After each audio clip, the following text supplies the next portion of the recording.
gerar bangku. Pada zaman dahulu, hidup seorang pemuda bernama Joko Tarub di sebuah desa di daerah Jawa Tengah. Ia tinggal bersama ibunya yang biasa dipanggil Mbok Mira. Ayahnya sudah lama meninggal. Sehari-hari Joko Tarub berburu dan Mbok Mira bertani padi di sawah. Suatu pagi, di tengah tidurnya yang lelap, Joko Tarub bermimpi misterius. Apa arti mimpi barusan ya? Kok bisa aku bermimpi bertemu dengan seorang bidadari yang sangat cantik? Mbok Mira sedang sibuk menghias diri. Kemudian, teman-teman Joko menjemput Joko Tarub untuk berburu, seperti Ibra, Wanto, Alang, Andi, dan Samosa. Tak lupa Joko Tarub berpamitan dengan ibunya. Joko, Joko, oh Joko, Joko. Ada cepat, buru bidadari. Naik. Joko, anakku sayang, sudah ada temanmu di depan mengajak berburu. Iya Bu, kalau begitu aku pamit pergi berburu dengan teman-teman. Selepas Joko pergi berburu, Mbok Mira tetap melanjutkan menghias diri. Kemudian, Mbok Ranu ingin bertemu dengan Mbok Mira karena lama tidak bertemu dan ingin menanyakan kabar Mbok Mira. Mbok Mira, lama ya sudah nggak ketemu. Mbok Ranu, iya Mbok, belakangan ini saya emang istirahat di rumah. Waduh, pantesan ya wajahnya makin glowing gitu. Kalau dilihat-lihat, umur Joko Tarub sudah dewasa ya. Apa nggak kepikiran untuk menikah? Bagaimana kalau Jaka menikah dengan anakku, Laraswati? Idemu sangat bagus, Mbok. Umur Jaka dan Laraswati juga sudah cukup untuk menikah, bukan? Ya sudah, Mbok. Kalau gitu, mari kita coba. Bicarakan dengan Jaka ya, Mbok.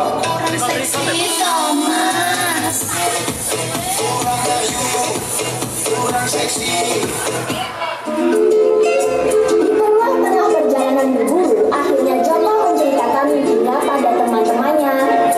Kalian tahu gak sih, semalam aku bermimpi menikah dengan seorang bidadari cantik jelita. Sakit mau mimpi. Apa jangan-jangan itu halumu saja? Iya ya, mana mungkin ada bidadari itu yang kamu? Iya tuh, aku yakin pasti mimpiku. Mana mungkin aku halu? Sudahlah, kalau kalian tidak percaya. Matahari telah terbenam. Joko dan teman-teman kembali pulang dengan tangan kosong karena tidak mendapatkan hasil buruan satupun. Aku pulang, tapi sayangnya aku tidak mendapat hasil buruan. Sudah nak, tidak apa-apa. Besok kan masih ada waktu. Nak, ibu pengen berbicara denganmu. Kamu akan ibu nikahkan dengan anak Mbok Ranu, yaitu Laraswati. Karena ibu sendiri sudah semakin tua dan ibu ingin melihat kamu menikah. Baiklah Bu, Jaka mau demi kebahagiaan Ibu.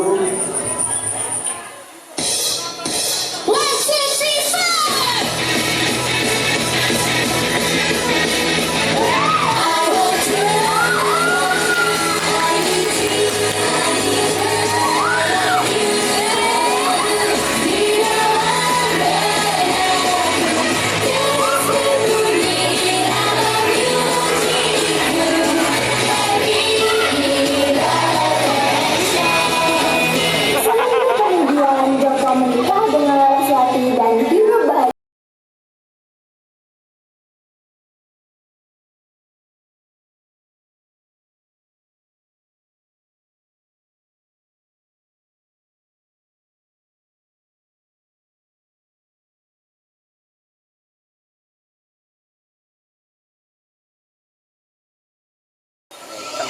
Keseharian Joko tetap berburu dan Laraswati membantu beliau. Pada suatu pagi, Joko kembali berburu dengan teman-temannya. Istriku, Iya sayang. aku pergi berburu dulu ya. Iya, sama siapa? Seperti biasa, dengan samosa dan lainnya. Mas, tunggu sebentar. sebentar. Tapi aku punya firasat jelek denganmu. Apa kamu yakin hanya pergi berburu? Iya istriku sayang, percayalah padaku. Aku harus bergegas sebelum matahari semakin terik. Ya, hati-hati ya. Joko dan teman-temannya menuju ke sungai untuk menangkap ikan.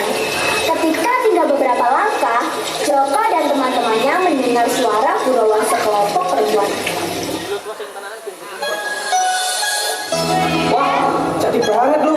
Kayak bidadari. Orang mana ya? Aku gak pernah lihat mereka. Buset, itu bukan orang, itu bidadari beneran. Tuh kan, apa aku bilang? Mimpi aku bukan sekedar lalu.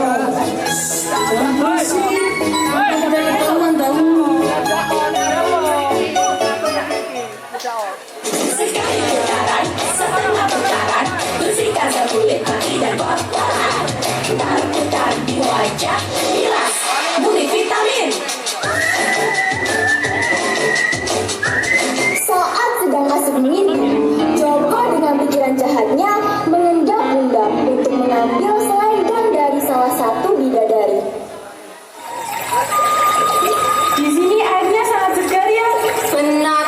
Apalagi di sini pemandangannya sangat bagus. Apalagi di sini jarang terjamah oleh manusia.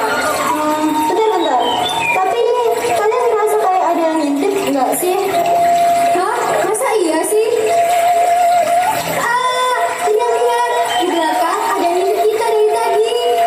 Dasar mata keranjang lagi tidak tahu diri. Aduh, gimana ini? Sebenarnya sudah tidak aman untuk kita mandi. Iya ya, kayaknya sudah dari tadi kita diintip. Iya nggak sih? Soalnya mereka langsung kabur gitu.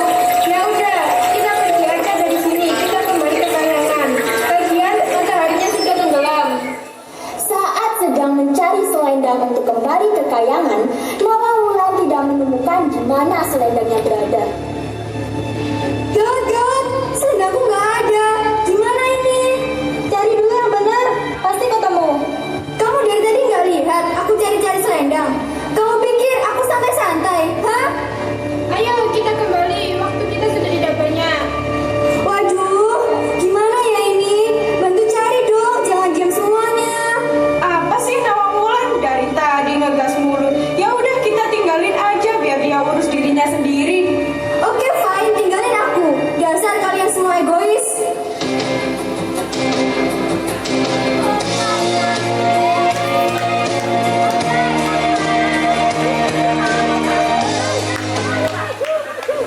Hei, kamu gak sendirian. Kenapa kamu nangis?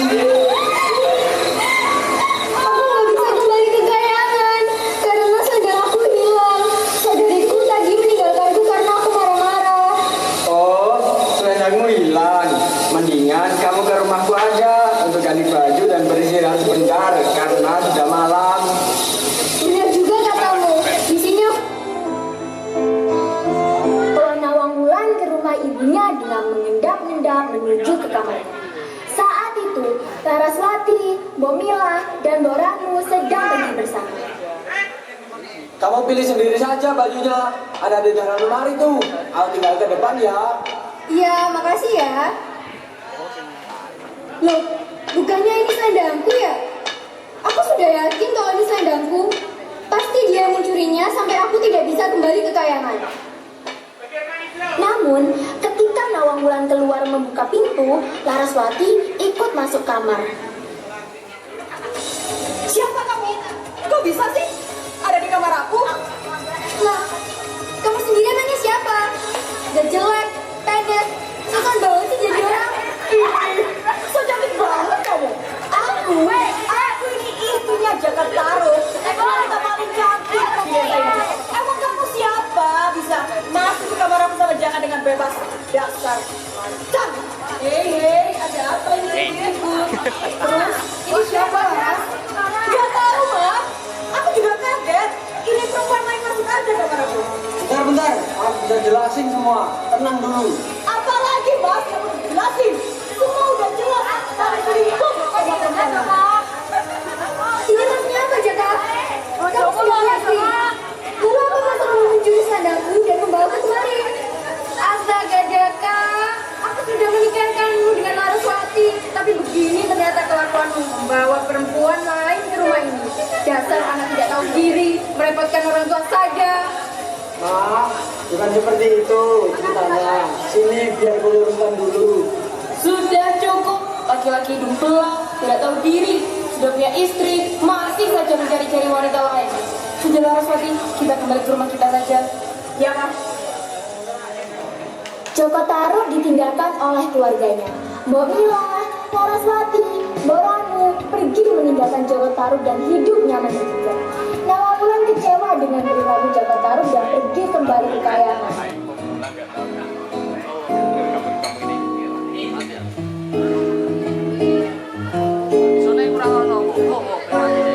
Oh, setiap penampilan pakai nono ya?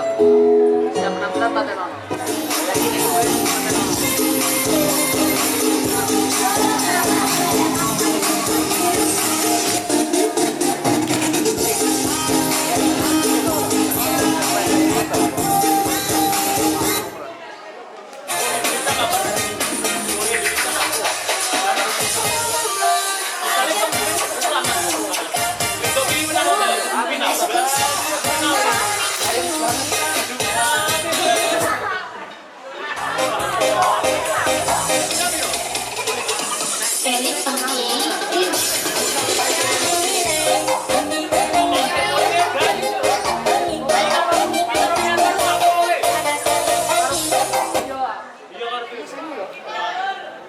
Kalau Myanmar loh, bikin siaran.